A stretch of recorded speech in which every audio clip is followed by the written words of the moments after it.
What is the best auto insurance for veterans? One of the drawbacks of passing your driving test at an early age is that you lack experience in more than just driving.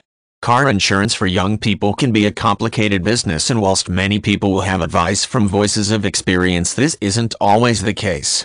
Choosing your insurance provider isn't a snap decision.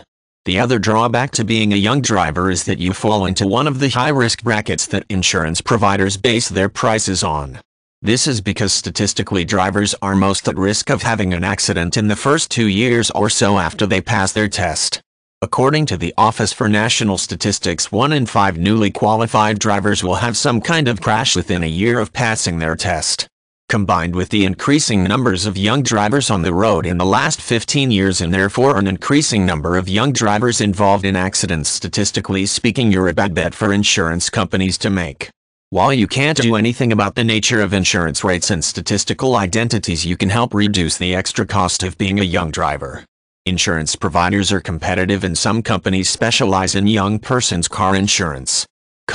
Loss or damage. How much will your insurance company pay to repair or replace your car if it's lost, damaged, or stolen?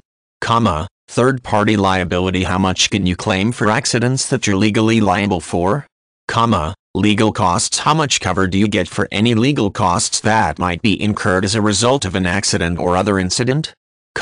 Suspending cover. If your car's going to be off the road for a long time, what options do you have for saving money on your insurance? You should be able to suspend your cover and claim a refund if you decide you can't afford or don't need your own car. Continental use. Are you covered for driving in Europe? Remember that most car rental companies won't lease vehicles to young drivers. A specialist insurer for younger drivers should offer to base their quotes upon your merit as a driver rather than as a statistic.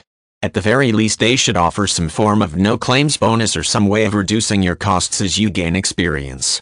It may not sound perfect, but other insurance companies will likely treat you the same as any young driver, even if you're careful, responsible, and have no black marks on your record, well, at least until you turn 25 and go into an older demographic.